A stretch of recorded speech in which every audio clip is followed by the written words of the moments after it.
Hey everybody, welcome to this week's Roundup. No special announcements or anything, so let's jump right in. First up, Kuro, a member of the retro gaming community, has just posted an absolute deep dive analysis of different HDMI DACs, HDMI digital to analog converters, specifically ones that go from HDMI to VGA, and tested in conjunction with Mr. Direct Video. And I think this is an absolutely incredible deep dive. I'll give everybody kind of the short version here, so if you're not as nerdy as I am, you could still understand it. But I do have to say, if you even like dipping your toes into the nerdiness side of these things, definitely check out the full document because it's really great info. But basically, there's a whole bunch of inconsistent and some just not good digital to analog HDMI converters out there.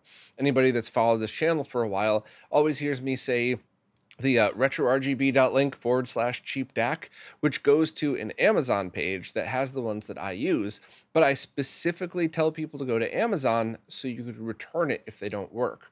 Because unfortunately, the consistency of these things are terrible. And it's not just consistency of compatibility with 15 kilohertz sources. That is a huge problem. And by the way, just a quick aside, last year, actually, I was talking to Postman of all people about this, and he found he bought the exact same one that I did, basically the same week, and his worked and mine didn't. And we both used the same link from the same store on Amazon, and he even sent me his to test, and I was able to confirm his worked and mine didn't. And we popped them both open and we both looked and it had the same chip on it with slightly different circuitry around it.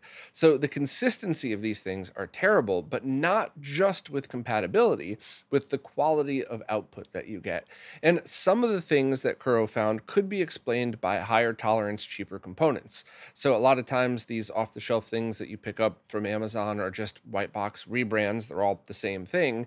And to save money, the reason you're able to get a $7 or $8 adapter is you use components with a much higher tolerance. So you got stuff like resistors that we in the retro gaming scene with these smaller projects usually use 1% tolerant resistors, which means if you have 100 ohm, it could be 99, 100, or 101, but that's it, pretty strict. Whereas cheaper components are often 5%. So there's a lot of things that I don't want to get too deep into this. I don't want to lose all my non-nerds, but I just wanted to give like a very quick 1-minute overview of why there could be so much of a discrepancy between them. And Kuro went through and found a couple that did perform well each time and multiple purchases were made. But it was kind of funny. When I made this post, I used one of the good ones as an example in the thumbnail. And after talking to Kuro, I realized you can't get that one. So I anybody who saw the thumbnail of the post, anybody who's watching this on video, there are two of the same brand that look kind of similar, but the one you could buy today performs terrible, and the one that you could buy 6 months, a year ago was the one that performed fine. So the document that was put out was awesome, and it just does a deep analysis of all of this. The one thing that Kuro and I both fully agreed on, and Kuro did mention this in the document, but that wasn't the focus of the document, so I want to say it here. Consistency in whether it works or not. When you're talking about items that are 10 bucks, I still strongly think that that is more important than performance. Because if you're really looking for performance, you could go down a rabbit hole of DACs for video and audio and spend ungodly amounts of money that you don't need to. So I still fully stand by the discussion last week of the Laser Bear adapter using the Renke adapter, which didn't perform very well. I still stand by that as a good purchase, because while you might not get the same quality, or you might, because these adapters are very inconsistent, Greg has made sure that they work before shipping it to you, so you're not going to plug something into your Mister and it just won't work at all. And on top of all of that, they are all zero latency, all the ones that just convert from digital to analog. So I still think when you take price and consistency into account, the ones that Kuro had flagged as bad are still not as good as the others. But in that kind of context, I think that's important. But I think more importantly than all of this, and no disrespect to Kuro, I think Kuro's work really shows how badly we need a community-made digital to analog converter. lucky for us, somebody who has a history of putting out very cool and reliable products, and even more to come, this is on their list, and I believe a prototype is already in place. So I still think that if you're looking for a cheap DAC, the link that I always talk about and the stuff that, like last week's thing with Greg and the ones that Kuro highlighted that I linked to as well, the cheap ones, I still think those are good because somebody making things in quantities of a few hundred or even a few thousand will never, ever be able to compete with price with these huge companies putting these things out 100,000 at a run. And, maybe some work and maybe some don't. So the homebrew one is not going to be a $10 or $20 adapter. I don't think it's going to be a multi-$100 adapter either, but I think this is going to be one of those you get what you pay for scenarios. And the only very lucky thing about this is even the ones that didn't perform that well still don't add latency. So if you're looking for something cheap to hold you over, pick up one of the ones that Kuro found here. If you just bought the Laser Bear adapter, that's totally fine. All of that stuff is still going to be relevant. And with the Laser Bear adapter, absolutely worst case scenario, if for whatever reason it drives your eyes crazy, pull out the Ranky adapter if you got one of the ones that aren't performing well, and then just plug a different one in. And if it doesn't fit right, shoot a little thing of hot glue in there. That's the perfect use for hot glue. You'll stick your little adapter in so it won't pop out. If you ever need to remove it, you just add a little bit of heat with a hair dryer and poof, comes right off, or a little isopropyl or something. So I still think that Kuro's document is super important. I'm going to be referencing it from now on when we talk about these things. But at the same time, I stand by the recommendation of the cheaper ones because unlike things like crappy pound cables and HDMI adapters that were designed for DVD and VHS, those add a ton of latency and destroy the image most of the time. Whereas the stuff like the Ranky adapter is less quality, but you're not destroying the image and you're not adding latency. So when price is taken into account, I think that's pretty cool. Also, a quick side note, I did talk to Greg about this. He had also read through it, and he's going to look into options and stuff like that. But I think both of our perspectives of, Greg's already tested a ton of these Ranky adapters. They're all working, or at least all the ones that are shipping to customers are working. I think he said he found at least one that wasn't working that he shipped back.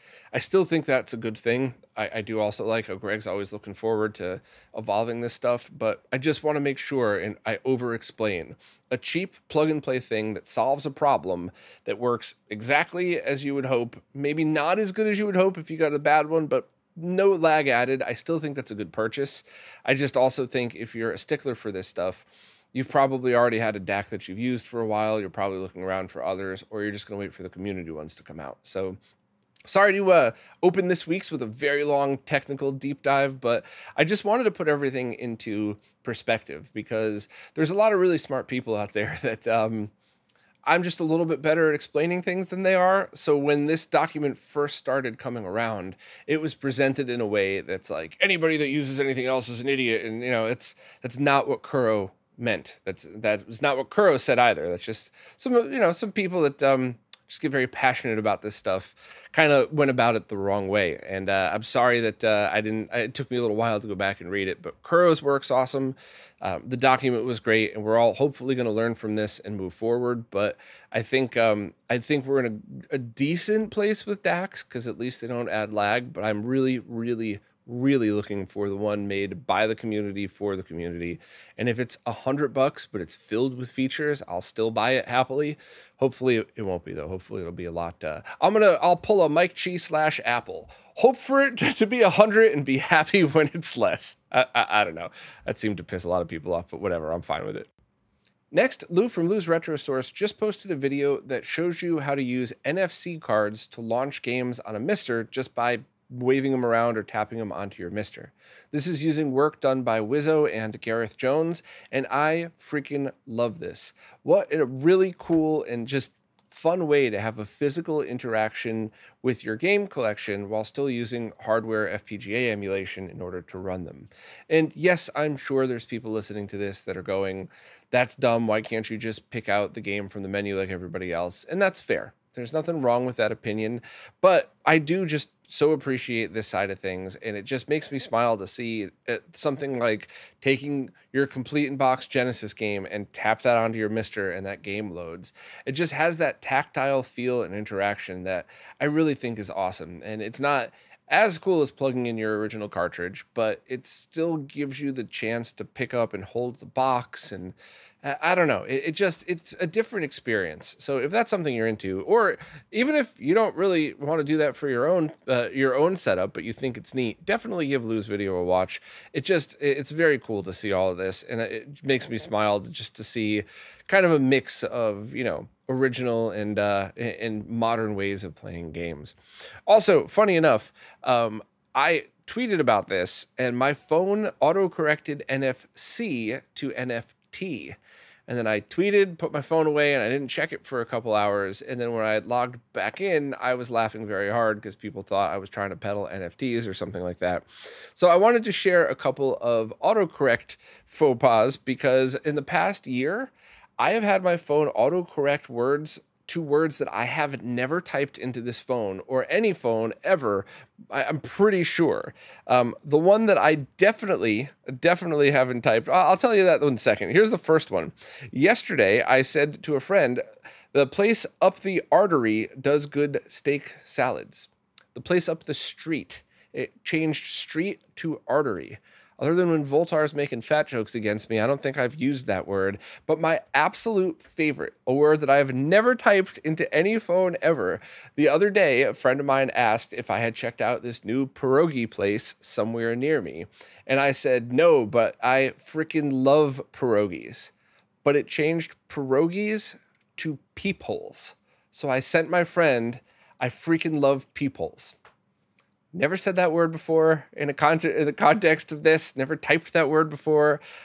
Never even gone into a peephole scenario. So yeah, hopefully you all will continue to laugh at my autocorrect mistakes when they happen publicly.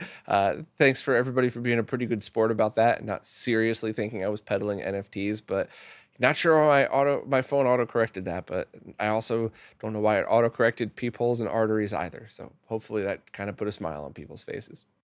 I just posted a review of a Vizio TV that I ended up returning, and while I tried to make the video something that anybody who's into games might enjoy or learn something from, I wanted to focus on what we might normally talk about here, so not less of a general thing. It's going to be short, just a couple minutes, but even if you saw the video or if you don't care about the video, just give me a second.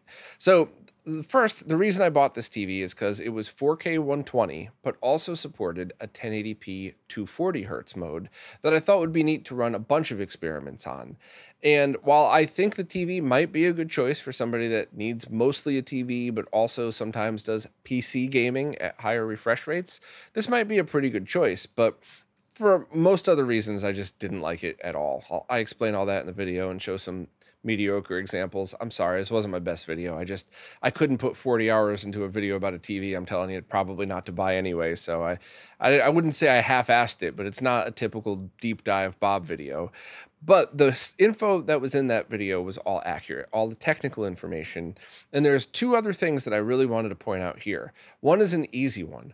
Why on earth is a 720p progressive, not somehow 720 interlaced, a 720p source causing 40 milliseconds of latency in game mode? And yes, I didn't show it in the video, but I double checked it was in game mode when I switched resolutions, because that would be possible. You put it in game mode in 1080p, you switch it to 720p, and you have to re-put it into game mode. I've seen TVs do that before. That wasn't it. So right off the bat, something's broken, because you should not have that much latency, especially when 480p and 1080p are about the same latency. So that one was kind of a fun aside that I thought you all might be interested in. But here's the most important things. I hope people have stuck around for the 2 minutes to get to this point. I think when you're choosing your display, you really need to focus on what the refresh rate you're mostly going to be using is. And if 120 hertz isn't important to you, you might not want to go down that road for gaming. And so some quick examples here. That cheap LG TV that I just gave away, that one that's been in a million of my videos, had 4 milliseconds of average latency when in game mode with progressive sources. That's awesome. This TV with 60 hertz sources, I think had 12, and it dropped down to 7 at 120.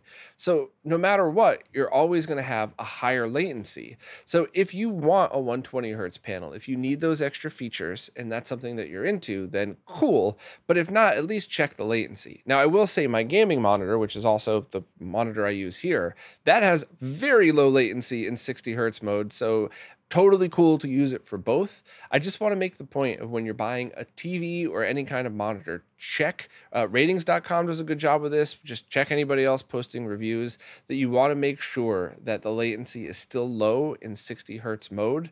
Otherwise, you might end up just spending, like I almost spent a lot of money on a TV just to add more latency and not get the performance that you were hoping for. So I think with gaming monitors, it's probably going to be way easier to find something that's low latency in both, but double check when you're buying a TV, is the latency low enough in 60 hertz mode? And maybe still go watch the video and decide for yourself what you think about that. Joe from GameSack just posted his RetroTink 4K pre-release review, and it was awesome, but there's a few things I definitely want to point out and hopefully highlight for him. First and foremost, those sideways scanline shots were so awesome. I've never seen artificial scanlines come through a video that good before. I wish I could say something like, I'm going to steal that idea for me, but I don't think I could pull that off. So well freaking done, Joe. That was absolutely awesome. Joe also was able to clarify which surround formats were and were not compatible with the Tink 4K. And a few people had asked in the comments, so I guess I didn't explain right in my video. All of the analog audio inputs pass through absolutely perfect. You don't have to worry about anything other than Dolby Surround, which hopefully Mike will have a flag to enable that for receivers that need an HDMI flag. If not, if you're like mine, you could always just enable Dolby Surround and it does it for you. Check out that surround sound video I did a couple months ago if you want more info on that stuff. But apparently I got that wrong in my video. I said it only accepts stereo over HDMI. And apparently it basically accepts all of the Dolby Digital 5.1 and DTS 5.1. There's just mainly a couple of more modern formats like Dolby Atmos, DTS:X, and 7.1 LPCM that it won't accept. So that's when you would want to go back and get one of those HDMI audio extractors or an HDMI matrix switch or any of the stuff that I talked about. So thanks to Joe for clarifying that. But also, Joe showed a ton of very cool footage of weird gaming scenarios that people always ask about. Things like scaling PSP, and then what if you enable sharp scale and then have the Tink scale it from there? What about GameCube? I loved the GameCube with a Game Boy player, and I'm watching that, and for half a second I went, what the hell, are you really showing the Game Boy player disc? And then, of course, immediately after, Joe showed the Game Boy interface, Extrems' way to launch it, and the custom Firebrand X profile. And holy crap, Game Boy Advance looked amazing. Plus, there's GameCube footage and a bunch of other stuff. So if you want more juicy details on the RetroTink 4K, I would definitely watch it. There were a few things that weren't quite ready for launch that Joe showed, but was also honest about that. The time-based correction that's in the Tink 5X hasn't been ported over to the 4K yet, but probably will. Same with things like the Dolby Surround flag on the HDMI output. Hopefully will be done, but yeah, I don't know. I loved the video. I thought it was great. And I mean, this is coming from somebody that spent like 40 hours doing my video, and I still enjoyed watching Joe's on it. So I'm really also looking forward to My Life in Gaming and Digital Foundries and basically everybody else's video on this, but this was a good one. Highly recommend. And I can't wait till this thing is done and it starts hitting people's hands, hopefully still in 2023. That's not like a hint or anything. I'm just saying anybody that's ever manufactured anything knows how easy it is for the smallest thing to delay stuff, but it's definitely looking at least like a 2023 release, and I'm excited for it.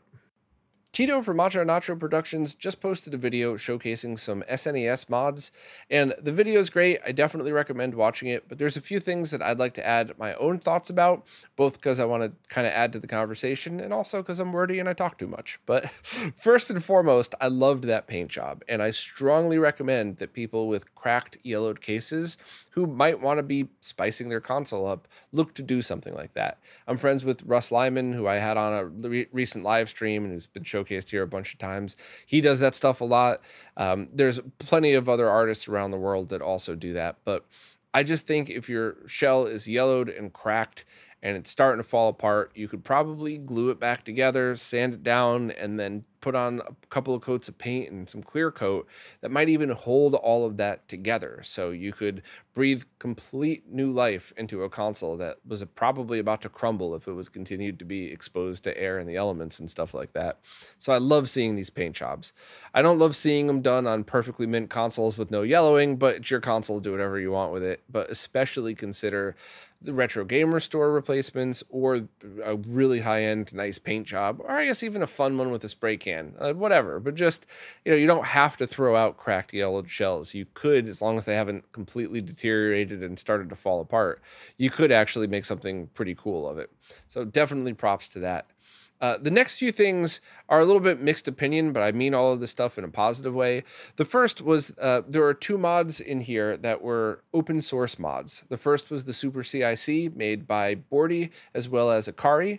Bordy's made a ton of mods. You've heard him featured here quite a bit and interviewed, and Akari as well. Akari is also the creator of the FX pack. And there was also a dejitter mod for this, which was done by Marcus, the OSSC creator. And I think Bordy got a little upset on social media about the open source part not being showcased. And this is one of those things where I completely understand and agree and with all sides of this. I do really get annoyed when I see open source stuff abused, which is not what happened here, but I'm just saying it does kind of bug me. And I've been involved in projects before that were stolen and rebranded as if somebody else did all of the work and spent all of the money and all of the time to make it happen just to give away for free. And I understand the frustration, especially when all you ask is just credit. Let's go back to the GitHub or the RetroRGB page, and people refuse to do that for some reason. I guess it's one of those insecure ego things with the stores. They don't want people knowing that it's not their design, or drives me nuts. But most people are very good about that. So that it's something I completely understand when people get frustrated. But on the flip side, I completely know what it's like trying to get your video out, trying to get it as good as you possibly can, and forgetting to mention stuff like that. I forget stuff like that in every single video that I make. I try to correct it. I try my best to not, but I mean, when you just start putting out even one video a week, you're going to make those mistakes. So to anybody who was involved in that discussion with Bordy, I would love to, I would love to have Tito and I fly out to Europe to hang out at an expo out there. I guarantee if we all hung out together, this would be nothing but positivity throughout the whole thing. And in Tito's defense, he did immediately pin a comment crediting them, and also in this, added to the description and in this post on RetroRGB. So this is one of those honest mistakes that just everybody involved was awesome people, and just one of those oops mistakes that it's gonna happen basically. But I wanted to clarify that because all people involved are awesome, and I just didn't want anybody being upset over this. The last thing, which might piss some people off, but that's fine because it's coming from me, not anybody else. I'm so glad Tito showcased how the 2-chip SNES bypass mostly never works. When I saw the installation part start, my heart sunk and I was like, oh man, if Tito plays the one game where it works great, or is on the one model revision SNES, people are going to spend a lot of wasted money and time on something that doesn't normally work. Now, I want to make sure that I'm very clear that I'm not throwing shade at the developers who spent the time to try to make these things. It's this kind of work that leads you to a final product that is consistent. So to any of the devs out there making it, thank you for all of your time over the years. For people selling the mod, I think it's a little shady. I think you need detailed documentation that shows people that in most cases it does nothing, but you spend money and risk your console trying to do it. Now, I'm sure there's going to be comments that say, no, look at this forum thread that proves that it works. Yeah, with certain model revision motherboards and with certain games. But it doesn't work at all on some motherboard revisions, and it also doesn't, not only does it not work on some games, and I don't mean like the rare ones, like the, just like the 512 resolution or the 480i ones. I just mean regular 240p games. Sometimes not only does it not work, it makes them worse than a standard blurry 2-chip. So I don't recommend this at all now. Maybe some of the ones that are out there would be good if there was proper documentation as to which consoles or which motherboard revisions for the console it might actually make a big difference on. But the one from Voltar is very promising. Now, yes, Voltar is my friend, but I'm sure there's always a million people that say, I only promote my friend's stuff. That's fine. Talk all you want. The screenshots Zach's been posting speak for themselves. Consistently working across every game tried on multiple motherboard revisions. But one of the main reasons that project's been delayed is because Zach's been getting the documentation ready for which motherboard revision requires which board, which combination of boards, what mods. It is not like an SNES mini mod where you drop the chip over the pins and you connect 3 cables and you never have to worry about anything else. 4 cables if you want sync, but it's not like that. And it's not like the one chip bypass, which is mostly not needed. But if you have a RetroTink 2X or a consumer TV with component input, you're probably never going to see the difference between a stock one chip and one with the RGB bypass. If you got a BVM or the Tink 4K, you probably would benefit from doing that. But those are consistent across every game. You take the one chip SNES that's already super sharp and make it even clearer and sharper. That's not the case today with the 2-chip mods, at least not properly documented. It might be for one motherboard rev. So I wanted to dig in deep on this too, because it just, while I've explained it quite a few times answering Q&A questions, I never wanted to make a video or a post of why you shouldn't do 2-chip mods, because I just don't think you should do it in this context of, here, I sell a board that fixes all 2-chip SNESs, and that's not what Tito did, and I don't think that's what the store that sold them did. I'm just voicing my opinion here. I think until solid documentation's out there and products that we know are absolutely going to work, even if you have to do per motherboard rev, I think that's the time to talk about it. And I certainly wouldn't want to put up a video that says, don't buy these, because I don't want devs to feel like I'm insulting their time. I appreciate all of the work done, because we wouldn't have gotten here without, it's every time I've failed an experiment, all of my nerds are going to be nodding their head right now. Every failed experiment I've ever run has gotten me one step closer to the solution. So all of the work people put into those mods, thank you so much. I genuinely mean that. And hopefully soon we can get one or multiple versions on the market with the proper documentation. But until then, you're going to see what you saw in Tito's video. No difference, or maybe worse in most scenarios. So sorry to word vomit over all of this, but I just really wanted to highlight a lot of this stuff. The reason I started RetroRGB is because of my love for Super Nintendo and Genesis, but especially Super Nintendo. So I have so much useless SNES knowledge bouncing around in my giant Romanian cranium that I just felt like sharing it once again. So thank you for suffering through this. I recently posted a video with Jason, who runs an electronic recycling shop, and I met him at Retro World Expo, and as soon as he said he was an electronics recycler, I immediately was like, whoa, come here. We got to talk CRTs. So I scheduled a time, we got him on the podcast, and this was kind of half and half. This was me educating him and anybody else who's looking to get into this stuff about CRTs, what the community is generally looking for, and trying to iron out some of the misinformation that's always spread. And on the flip side, I really wanted to hear his perspective of what it's like to do this and some of the things that you might not know. And I really wanted to highlight how important a lot of this stuff is that could very easily be skipped across and people don't realize what goes into it, because it is very cool. You do end up recycling and reusing a whole bunch of very awesome stuff that could have just been completely tossed. So I enjoyed this one a lot. This was pretty neat. I'm going to keep in touch with Jason, and hopefully this is now will lead down a path for him and other honest recyclers to resell CRTs at good prices, because it's not going to be free if you get it through a recycler, because that means they would have taken the time to power it on, make sure it works, check the inputs, post pictures, all the things that I went through. So you're going to pay, but you're also going to pay for somebody to do all of the work that you don't have to. You don't have to hunt one down on the side of the road, bring it home, make sure it's not filled with roaches and spiders, make sure everything in it is working properly and it has all the inputs that you want. So I do hope this leads to a bunch more. Hopefully this could be shared in electronics recycler circles somewhere, and hopefully we get a lot more ways to pick up CRTs that are pre-checked for us. I do want to add my little nerd disclaimer that somebody could go through and check every single component on here. It'll work perfect, and a month later it'll die.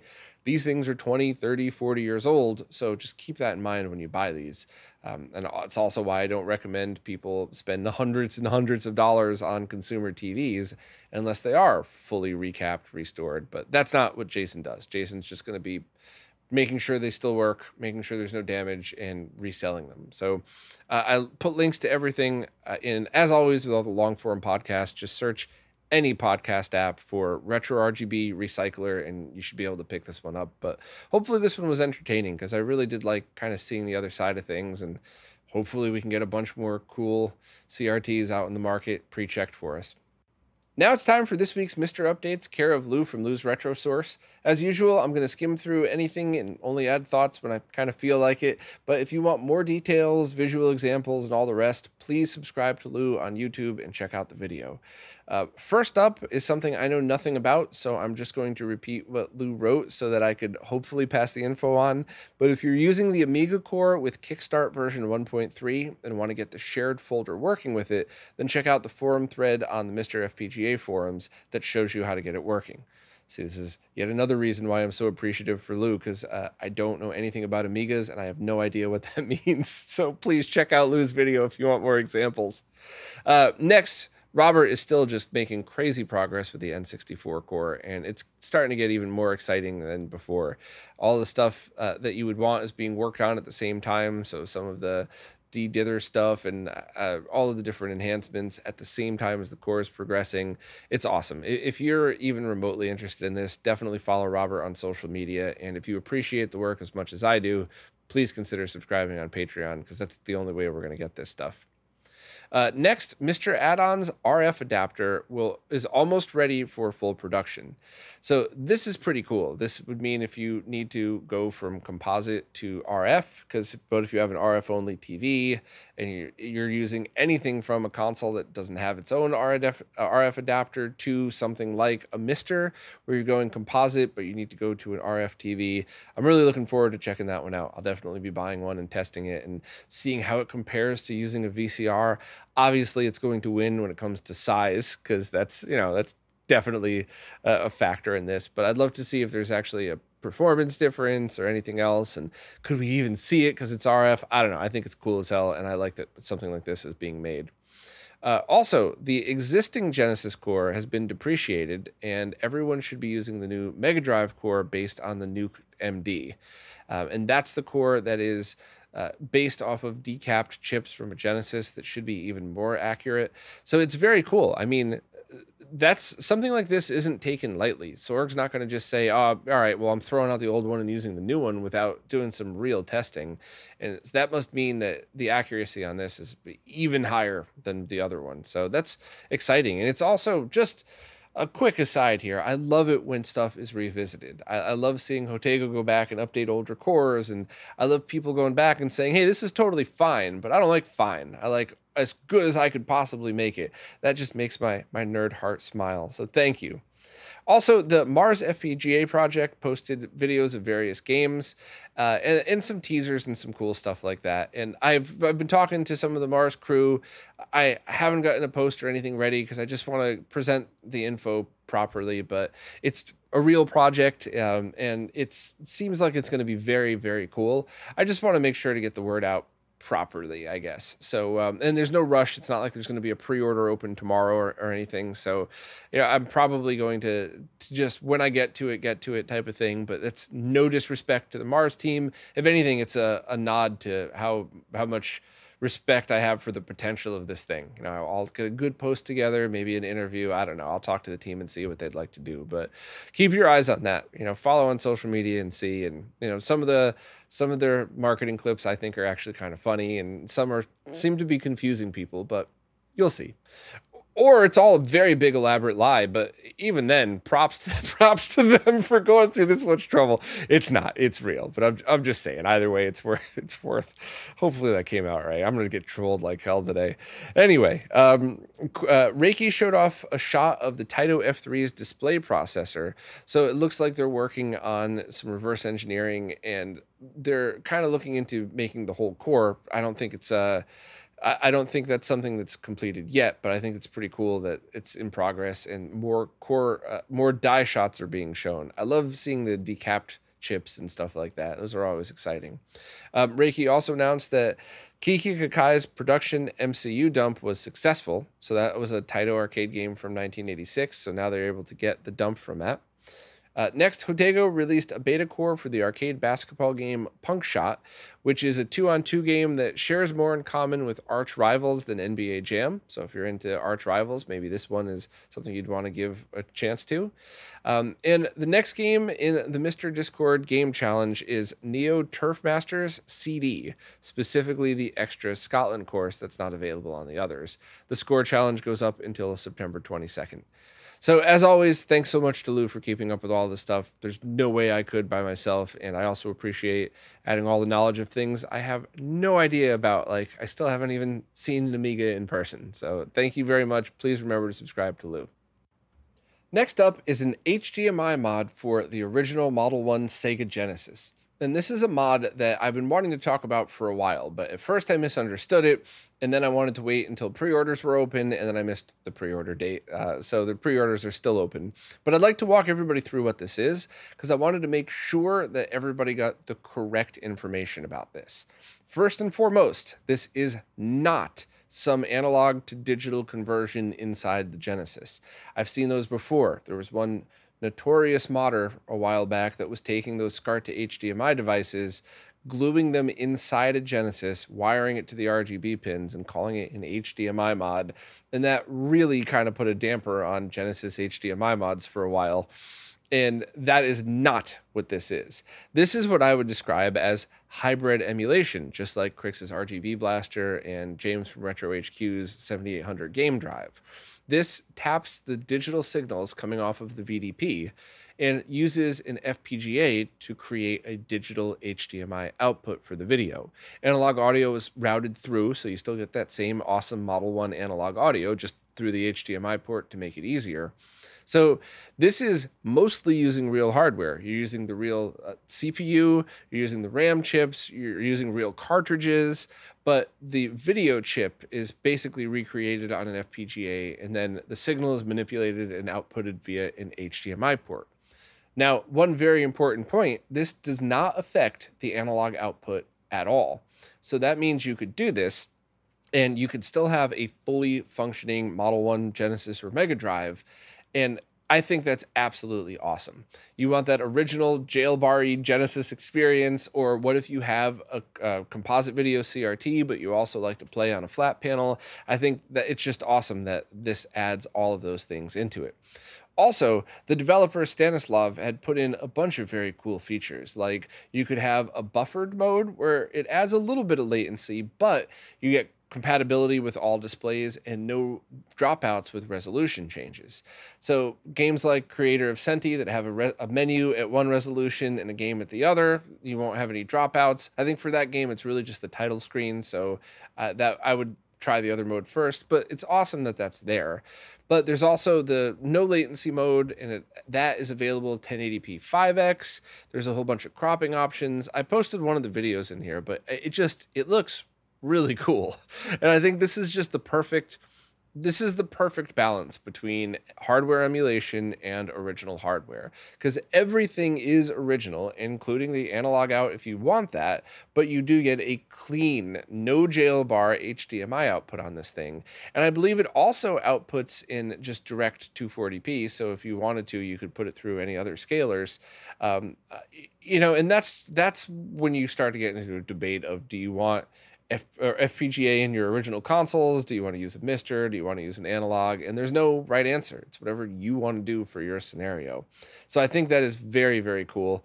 I think at the moment, in order to buy this, you have to send Stanislav an email and then PayPal. I think once a few more prototypes are out, or I think these are production versions, but I think once a few more are hit and any of the firmware bugs are kind of worked through, if there are any left, then he's just going to open up a store and sell them like normal. I purchased one. I'm going to be installing it in one of the Genesis consoles I have here in a Retro Gamer Store shell, so you can see the awesome mod work done on it. That's also a console that has the VDP subcarrier bypass, so composite and RGB look much better. So I'm going to add the clean HDMI out to it as well. The only downsides about this is it can't work with the 32X. Now, when I stressed can't because this is not Stanislav's problem. It's the way the 32X works is the Genesis draws its signal, and then that's why you have the video out that goes to the video in of the 32X, and then the 32X layers its video on top.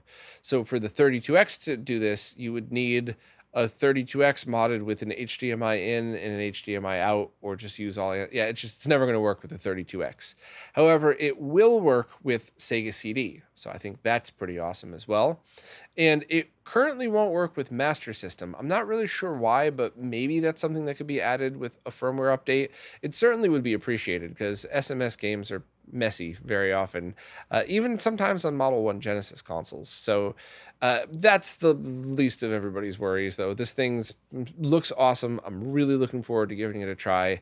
And as soon as I get it installed, I'm going to be doing a live stream of it. Or maybe I'll try and install it myself and do a live stream of me and my mediocre mod work. I would have to have my friends on there trolling me the whole time, though. I'd have to schedule a trolling session with Voltar so he could tease me as I got it in, but I think I could pull it off. But I think this is very cool. I'm happy to showcase it here. I just it kept getting delayed. At first, I saw it quickly and I was like, oh, great, another analog to digital converter glued in, which is not fair, right? That's like blaming the current person you're dating for something the last person you dated did. I know that's not fair, but it's human nature. I got so sick of seeing those SCART to HDMI adapters glued in that I just said, you know, oh, gee, not again. But no, I was totally wrong. And then I just wanted to do a good post and make sure that I was able to highlight it and wait for the real pre-orders to come out, not just show production stuff. But yeah, it's awesome. I'm excited for it, and hopefully I'll be following up in a couple of weeks to show everybody how it works. Before I go, I just want to let everybody know that Dubsenhauer had posted a video of Tito and my panel at Retro World Expo. I had a really good time doing that panel with Tito. I've talked about it a whole bunch as it is already, so I'll skip through it. But if you were interested in the discussion and you just wanted to see two people hanging out with a very awesome crowd of very cool nerds, then please check this one out. Doob said that the audio didn't come out that great, but I listened to it and I thought it was fine. So, you know, it's kind of always like that whenever you take video of panels. Unless we're mic'd up, which we were not and probably should have been, you're never really going to get good audio. And even with us mic'd up, it's kind of even hard because the rooms are always echoey. You know, it's just one of those things. So I don't think it came out that bad at all. And I do appreciate him taking video of it. So thanks to Dubsenhauer, and of course, thanks to Tito for allowing me to be on that panel. That was a blast. Well, that's it for this week. Damn, I talked a lot this week, huh? I guess I was just really passionate about some of the topics. I hope I don't annoy people too much with this. And I also hope that if I have a short section, people don't interpret that as I didn't care. Sometimes it's just pre-orders open at 10 tomorrow, have at it, and there really isn't much explanation needed.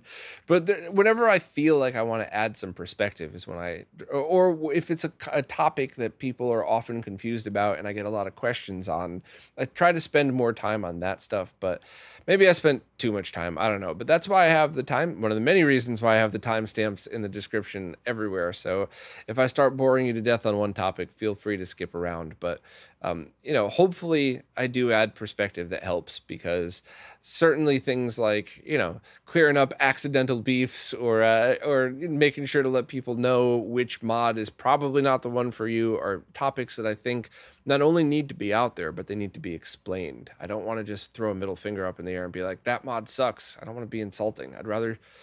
I guess I'd rather bore everybody to death and over explain it, like I'm probably doing right now. But anyway, thank you to everybody who watches, listens, plays nicely in the comments, and especially thank you to everybody who supports anywhere, because that's what's keeping all of these things alive. Support services are the most help, but also just clicking on affiliate links, or even just buying the same stuff at the same price, but clicking the affiliate link first is always a massive help. So thank you all so much. I can't tell you how much I appreciate you, and I'll see you next week.